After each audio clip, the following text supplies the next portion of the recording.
back to my channel. My name is Belle and this is the Belle Perspective, and today we're going to be reviewing Black Panther Wakanda Forever. I have some thoughts about this movie. Some are good, some are bad, but we're going to talk about it nonetheless, okay? But before we get into it, go ahead and subscribe to my channel, okay? We are a growing channel over here. And so I am looking to have 50 subscribers, hopefully by the end of the month. We're almost there. We're at 44, so we're inching slowly. And I know that's a small number, but guess what? That's big to me because we're a small channel and we're brand new. And so, hey, just do it, okay? So subscribe. Hit the subscribe button. Okay, and get down in the comments and let me know what you think about the movie. I know some of the things that I'm going to say are probably going to be unpopular, but that's okay. It's my perspective. I want to hear yours. Get down in the comments and let me know what you think, okay? Let's get started. So my overall thoughts of the movie, I went to go see it on Saturday with a group of my friends, It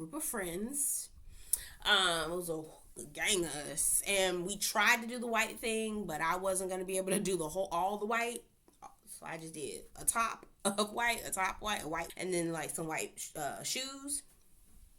But you know, we tried to do a little something. You know, trying to honor Chadwick because I did not realize how iconic he was until he had transitioned. And not because I didn't like him or anything like that. I just was like, dang, he really played the hell out of Black Panther. And it was a really good, like, I just associated him with Black Panther. And that was it. Like, he played it was a great character for him. He fit it perfectly. And I didn't appreciate it. You know how you know what you have until it's gone? And I think that's how I was feeling. I'm like, oh my God, like who else is going to do that? Because no one else can really do that. He had almost an undeniable presence. Even in other movies that he played in, he was a very talented man. And he will forever be missed. And we will forever enjoy his work. And, you know, I just shout out to his family. But I'm glad he was able to share his talent with us for the time being that he was here. So, rest in power. Right, y'all? Okay, moving on. So, my overall thoughts of the movie. So, I thought that as far as like the looks, costumes, like the characters themselves separate from how they interact with each other, I thought it was really good. I really love Namor because he was scary as hell, y'all. To me, he scared out of me. But I'm gonna say that I felt like the plot had some holes in it, okay? I didn't feel like it made any sense. Like, why did Namor have to come to Wakanda to have them find the scientist that built the vibranium detector? Why didn't he just go and find out on his own who built the vibranium detector? Because he was able to infiltrate that SEALs expedition, that SEALs when they had the power to pull a helicopter out of the sky, and I'm not even gonna say pull, they dragged that helicopter out the sky, okay?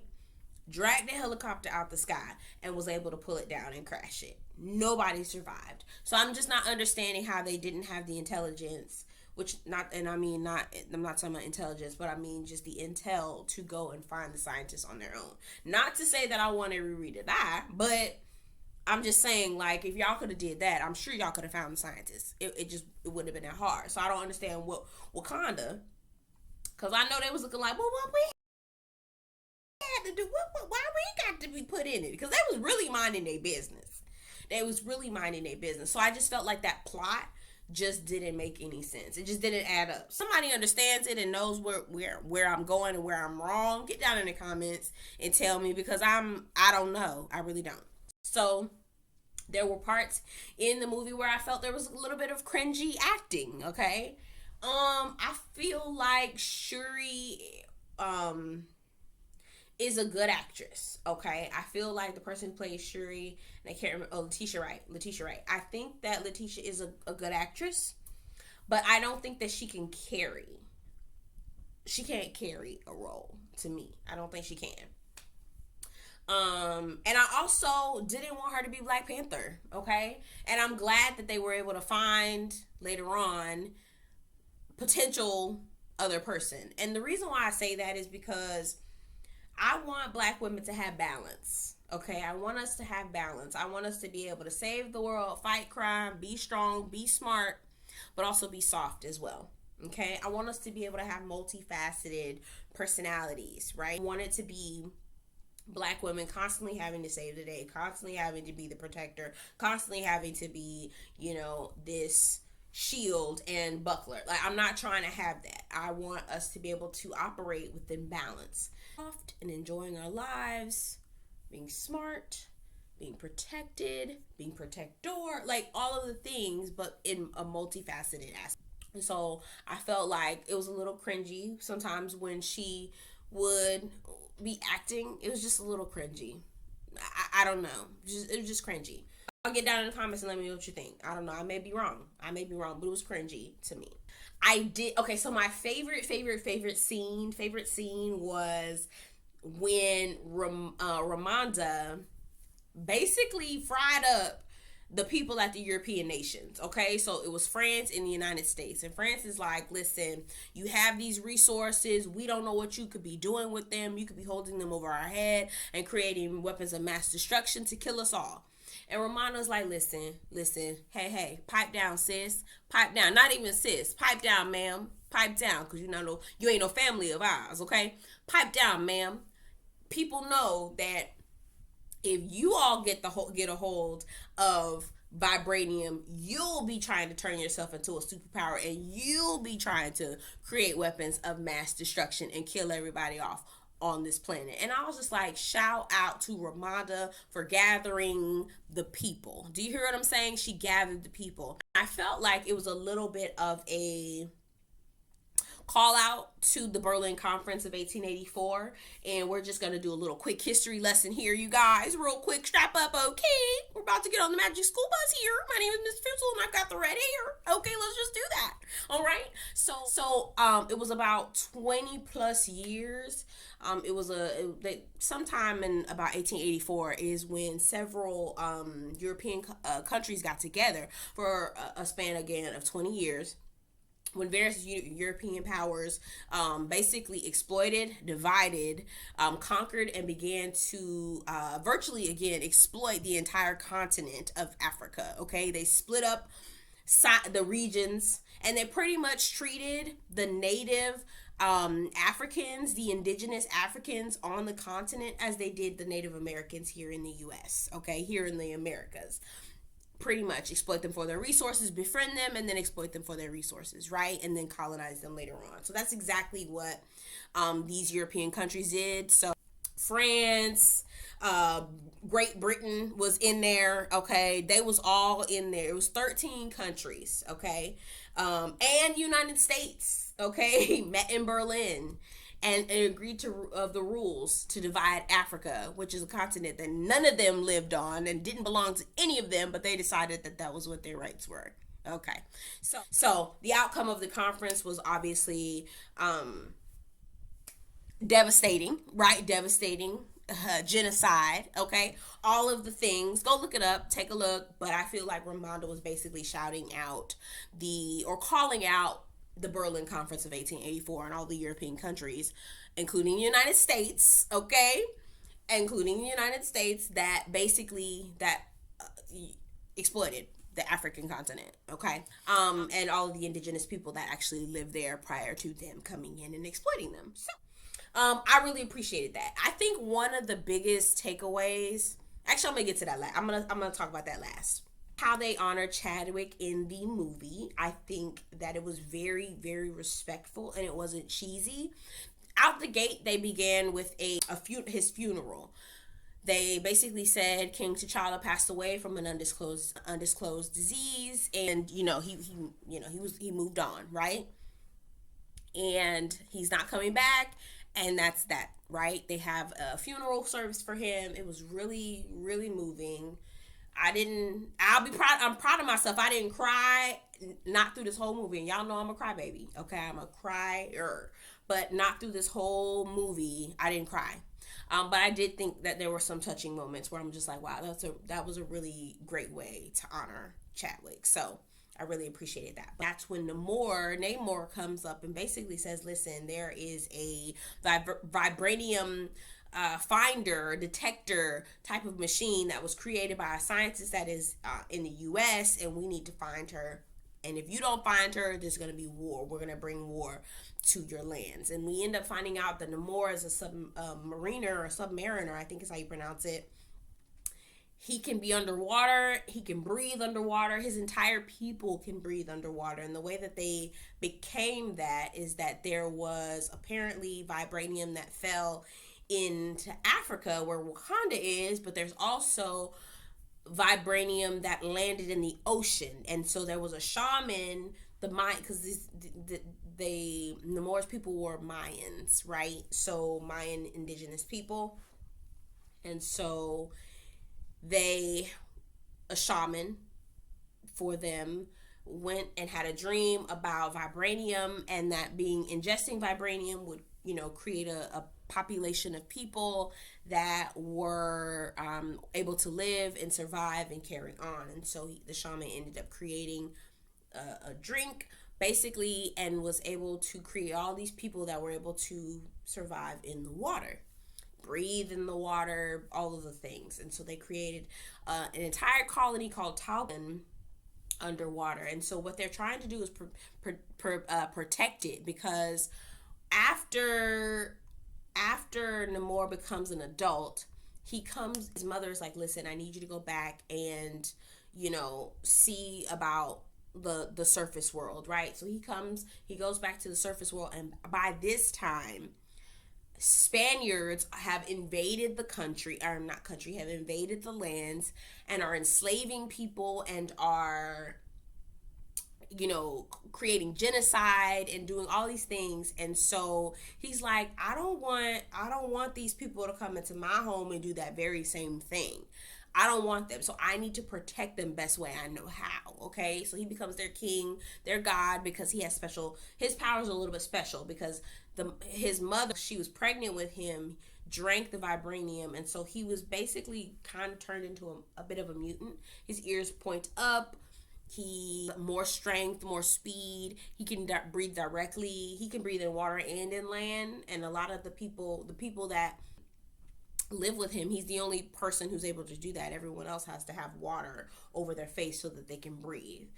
They're not able to breathe just regular air. And so it's just an interesting way that they develop the character and the people. And I'll say I am just disappointed at the fact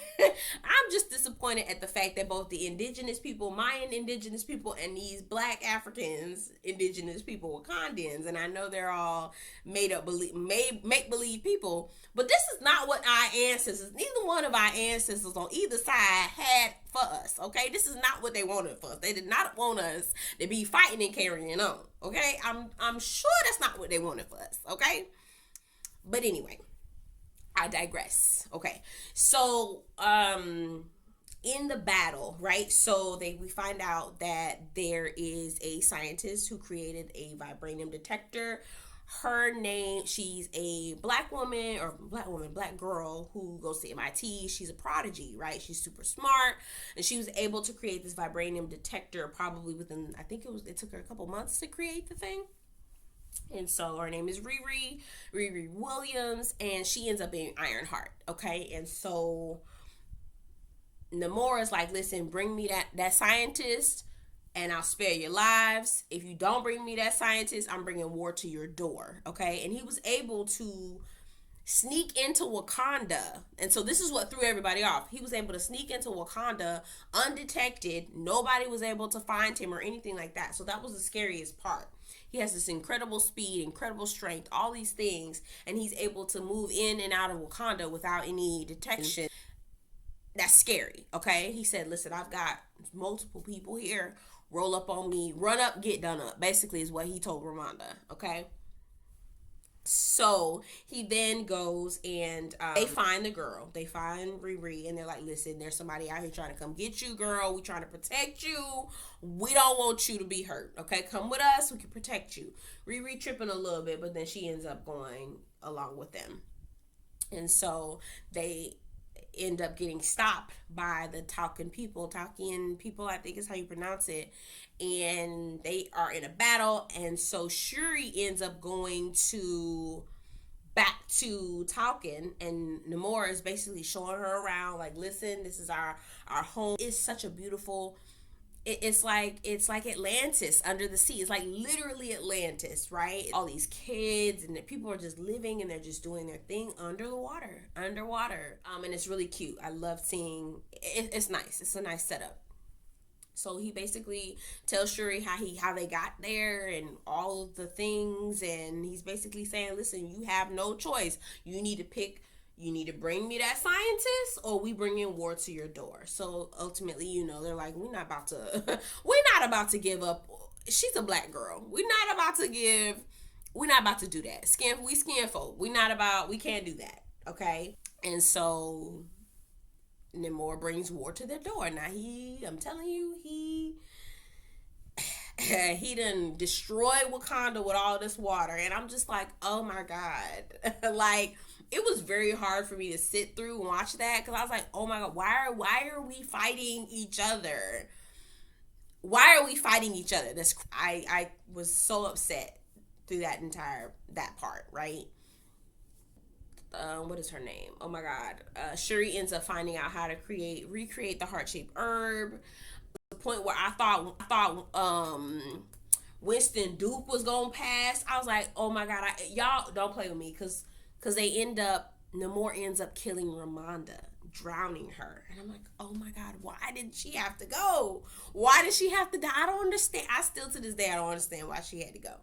But anyways, Riri lives, but Ramonda ends up passing on. Ramonda actually dies trying to save Riri's life. And so at that point, Shuri's like, listen, my daddy gone, my brother gone, my mama gone, it's on, okay? And so when Shuri figures out how to recreate the heart-shaped herb, y'all remember the process where they turn the Black Panther into the Black Panther. They summon the ancestors to call them and talk to them as they cross over the ancestral plane. Okay, so she drinks the heart-shaped herb and they summon the ancestors in T'Challa. I thought it was gonna be T'Challa. Baby, it's not T'Challa. It's not, because I thought they were gonna have a scene where he, right before he transitioned, they were gonna have a scene where that he was talking to Shuri or something like that. Like, I just figured they would have something like that. No, baby, it was Killmonger, and I was just like, oh my God, his cringe acting, baby, his acting, like anyway, okay, his acting, he can take some lessons. Okay, that's all I'm gonna say. He can take some lessons. So anyway. So with that being said, he's basically saying to her, like, you need to take care of business, okay? Your brother was an honored, noble man. Your daddy let the man who killed his, your daddy let the man that killed his own brother live, right? There was just so many things that y'all should have stood for, right? And take vengeance, right? And I'm with him, okay? Like, a broken clock is right twice a day. I'm with Killmonger on this. You need to. It's time to. He got to go. He got your mama. He got to go. Okay, he got to go. No questions asked. He got to go. Shuri's really upset about that. She didn't like it. She was just like, oh my God, I can't. Like, this is, I can't. Okay. So here I am giving this whole movie, and I'm trying not to do that. I'm trying to just hit the highlights. So let me try to hit just the highlights. Again, this is not what our ancestors wanted for either of us, Mayan or Wakandian or Talkian or Wakandian. That's not what none of our ancestors wanted for us. Fighting each other. No, this is not what they wanted for us. Okay, and I was just so disturbed. By the way, shout out to Lupita, because she looked absolutely stunning through the entire movie. Her hair, her makeup, body, yaddy, yaddy, yaddy, yaddy. Okay, she was filling out the dress. You know what I'm saying? Because Lupita, she fed me. Okay, I was served, absolutely served. She was giving what needed to be gave. I'm trying to think of what else. What else stood out to me? There was a lot of banter. I liked the way that Riri's character gave some comedic relief. I really enjoyed that part. Um, but I felt like they kind of rushed her, who she was and her backstory. I also feel like they kind of rushed how acquainted and close she was with them. And I also was trying to figure out, are they gonna have is they gonna do like a love story between, I don't know. I don't. Are they gonna do a love story between Shuri and Riri, or are they gonna? Because I was getting like all kinds of vibes. Are they gonna do a love story between Shuri and Namor? Namor? I don't. I don't know. Like there was a lot going on that I was trying to figure out, and I couldn't. I couldn't figure it out. But I felt like there was some vibes going on, and I'm not sure. Not sure. Not sure. Not sure. So at the end of the day, they decided to have an alliance, right? There was a battle between Namor and Shuri after she had become Black Panther, and Shuri had been able to create a device that was called an evaporation thing, where it was able to pull the water out of the air, pull the water out of everything, so that Namor was not able to, that it would weaken him. And so they're fighting in this desert, and they was getting the best of each other, I'm telling you. And he takes this spear and rams it in, and we think that's gonna be we think it's gonna be the end. But she ends up getting up, moving out, and making him yield. Basically, she was gonna end him, but she didn't. She made him yield and was like, listen, let's create an alliance. And so I don't know if I can create an alliance with somebody who did that to my mama, but okay, great. So we'll see. So at the end of the movie, Shuri goes to Haiti, right? And that's where Lupita is. Or I'm sorry, Nakia. That's where Nakia is. And so Nakia introduces her to this little boy who's about 6 or 8 years old, and he says his name is Toussaint. And Toussaint is his Haitian name, but his real name is T'Challa, and his dad's name is T'Challa. And so we find out that T'Challa and Nakia has a son, and he's gonna potentially be the new Black Panther. And I really, really, really, really appreciated that. And prior to them introducing Toussaint, they basically show a reel of Chadwick, and it was really sweet. It was really sweet. I really liked how they saluted him throughout the entire movie, and they didn't just quickly bring in some new person to play him, but then it was really sweet. I really liked. Now, again, we'll take a little bit of a quick history lesson, because I wouldn't feel right, especially about Black people, if I didn't do that and honor all of our Black people throughout the diaspora. And so Toussaint is named after a French general, or I'm sorry, a Haitian general who led Haitian people out of slavery. And so I'm gonna butcher his last name. Leo Verture, I think is how you pronounce it. Born in bondage, he was born into slavery in the French colony of Santo Domingo, which is obviously Saint Dominique, I think is how you pronounce it, which is Hispaniola, right? AKA Dominican Republic and Haiti.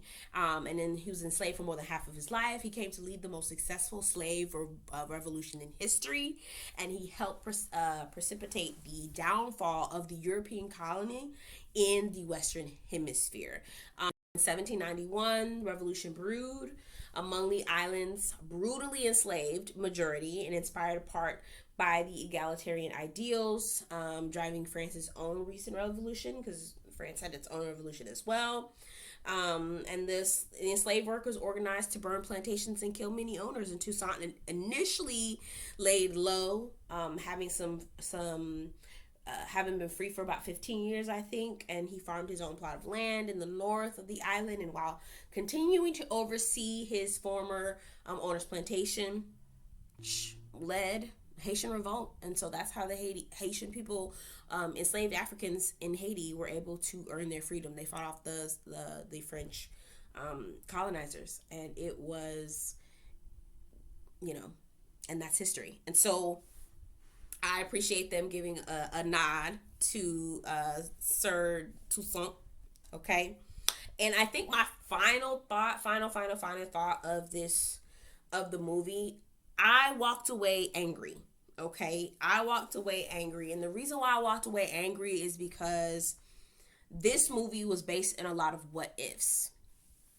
It was, what if Africans, indigenous Africans, were able to protect themselves, protect their resources, and keep the things that belonged in the continent for themselves. What if? And then it also talked about, what if people from the Mayan culture, what if they were able to protect themselves and hide away and not be exposed to the torment and the genocide and the exploitation of the Spanish colonization, French colonization, and Europe. I'm sorry, not European, but British colonization as well. And so it really made me very, very angry, because I don't like what ifs. I like I like the what is, and it made me really angry because I'm like, this, why did it not happen? Why did we not protect ourselves? And I don't know. I wasn't there. I don't know the situation. I don't know what happened. I couldn't tell you. And so I think that's what makes me so angry, because every disenfranchised people group, so indigenous people from the Americas, North Americas, indigenous people from the South Americas, indigenous people from the continent of Africa, have been completely exploited. And I don't know how, why were we not able to, why were my ancestors and ancestors from the indigenous tribes not able to protect ourselves? Because we didn't get a chance. We didn't even get a chance to try to do anything. And so it's very frustrating, and I walked away very angry. And that was my final thought. That was my final thought. Like, I love the idea of having a Wakanda, but that, with everything that's happening, the current climate that we're in, that it needed to have happened. Okay, it needed to have happened. Not, vibranium. I know some of the stuff is like, obviously, mystical and, fantastical. I know that, but I needed us to be able to protect ourselves from colonizers, so that we could see what it was like to actually have your own, and actually be in your own, and control your own resources. Okay, I'm going off on a tangent. And as y'all can see, I'm starting to get worked up and get angry. I'm getting worked up and getting angry. But these are the thoughts that I have. Anywho, if you made it this far to the video, you might as well go ahead and subscribe to my channel. My name is Belle. This is the Belle Perspective, and I appreciate you sticking around this far. We are part of growing channel. I am looking to try to grow my channel up to 50 subscribers. Okay, and I know this is a small number, but it's a new channel, and I'm really trying to get in some work here. I've got a little bit of a goal, and I think if I can get to 50, then I can get to the next number goal. So help me get there. Go ahead and subscribe to my channel. Get down in the comments and let me know what you think about the movie. Let me know what you think about their tribute to Chadwick. Let me know what you think about how indigenous people throughout the Americas and the continent, and the what ifs. Does that bother you? Do you enjoy thinking about those? What are your thoughts about this movie, Black Panther, Wakanda for Forever? And I will get down in the comments and chat it up with you. Let me know what you think. And you take care.